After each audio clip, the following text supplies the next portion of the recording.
Oke, halo semuanya. Assalamualaikum warahmatullahi wabarakatuh. Kembali lagi bersama saya Nabila Harahap. Kali ini saya akan membawakan satu materi baru yang bertema prokrastinasi.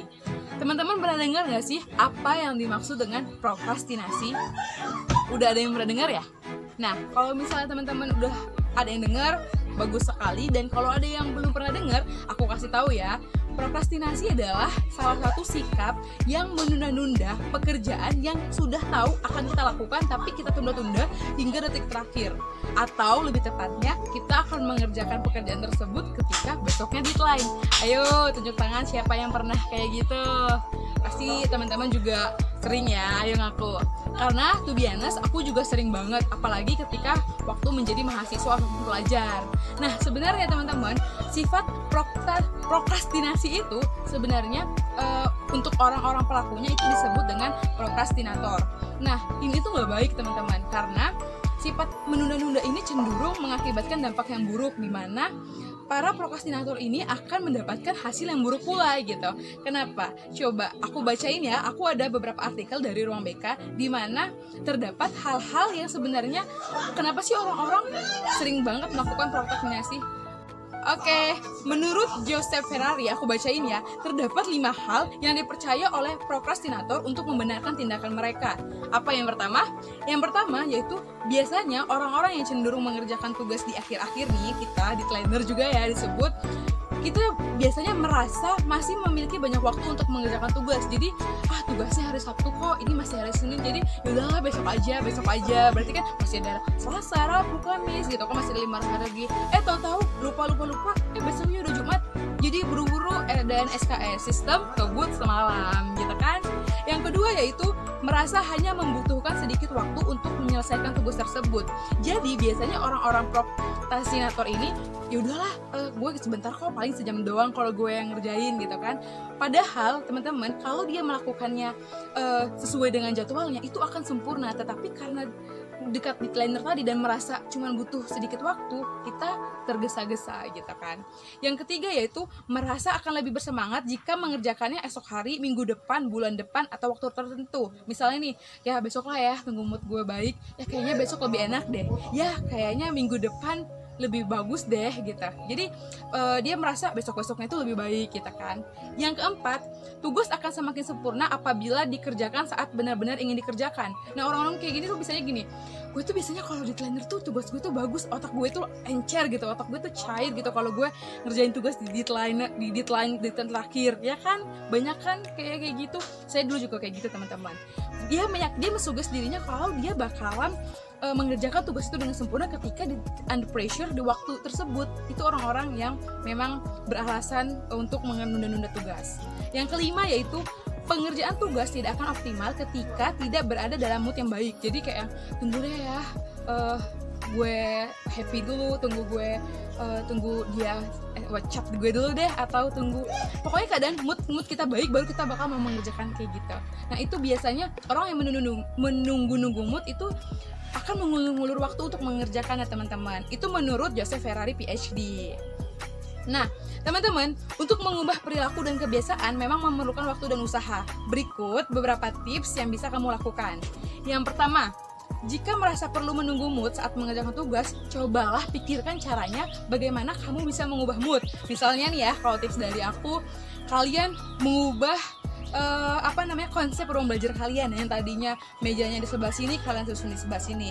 Yang tadinya bukunya berantakan, kalian susun jadi rapi. Yang tadinya kurang-kurang hiasan, kalian tambahkan hiasan. Pokoknya gimana caranya menarik mood kalian untuk belajar dengan asik gitu, dengan metode yang kalian punya ataupun dengan konsep yang kalian punya gitu kan. Jadi atau paling enggak ubah dekorasi kamar atau apa yang membuat kalian comfort untuk belajar gitu.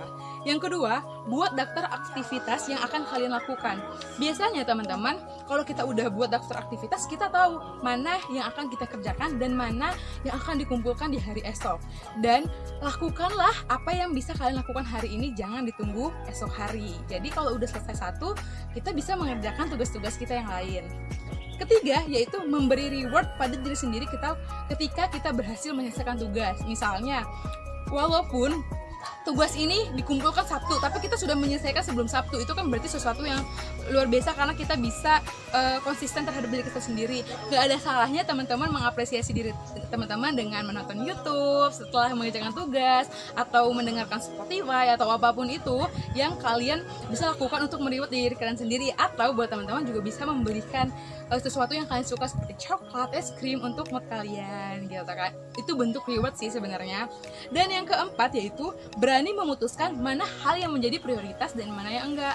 Jadi teman-teman harus tahu kalau misalnya nonton Korea sama ngerjain tugas itu mana yang lebih prioritas. Oh, Koreanya ini supaya gue update kan gue harus mengikuti sampai episode 24 nih. Sementara besok tugas kalian udah dikumpul, tapi kalian harus ngabisin episode itu dulu.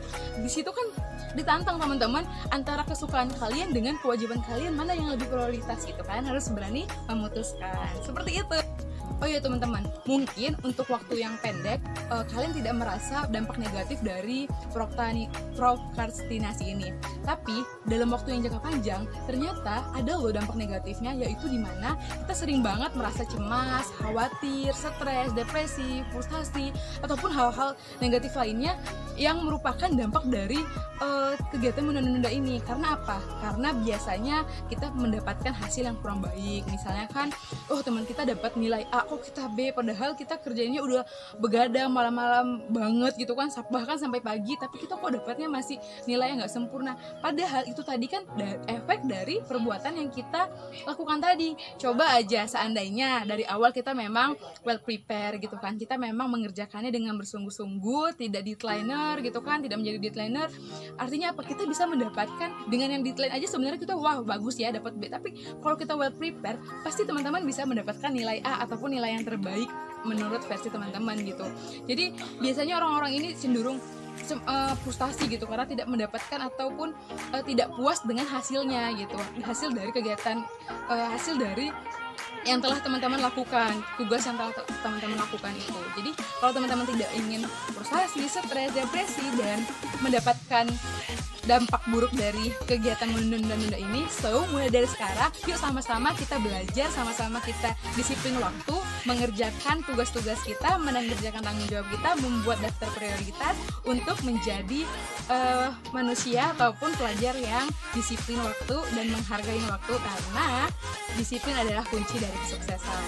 So teman-teman, lakukan apa yang bisa teman lakukan sekarang, dan saya yakin teman-teman adalah orang yang hebat. Anak-anak Bu Nabila adalah orang-orang yang keren, yang bisa menghargai waktu dan bisa mengetahui mana prioritas dan mana yang bukan. So, sampai di sini dulu materinya.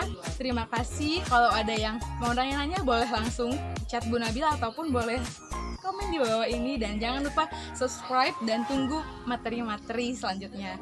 Terima kasih semuanya. So, jangan kemana-mana, stay at home, tetap belajar dari rumah, semangat, dan semoga pandemi COVID-19 ini cepat berakhir dan kita bisa bertemu lagi.